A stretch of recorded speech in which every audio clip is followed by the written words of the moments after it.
সিলেট থেকে আসলে সাদা পাথরের উদ্দেশ্যেই যাওয়া। তো তারপর সাদা পাথরে না গিয়ে আমরা হাইটেক পার্কে গিয়েছিলাম।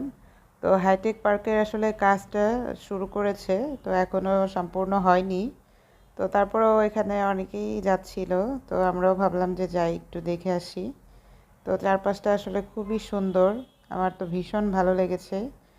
আমি আর কি একটু দৌড়াদৌড়ি ছোটাছুটি করে ছবি তোলা, ভিডিও করা, তারপরে জায়গাগুলো একটু ঘুরে ঘুরে দেখছিলাম, এই আর কি। চারপাশে শুধু সবারই শুনছি যে পেজে প্রবলেম, বিভিন্ন ইস্যু, কপিরাইট ক্লেম, বিভিন্ন রকমের, মানে এগুলো শুনে আসলে আর ভালো লাগে না। আমি আর আমার মেয়ে ভীষণ মজা করেছি। মোটরসাইকেলে উঠে আমরা দুইজন, মানে কি বলবো, মানে আমি রিস্ক নিয়ে আবার ভিডিও করেছি, আবার একটু ছবি তুলেছি, এই দেখে তো আমার মেয়ে ভীষণ হাসাহাসি করছিল। সেদিনের বিকেলটা কিন্তু খুবই ভালো লেগেছে।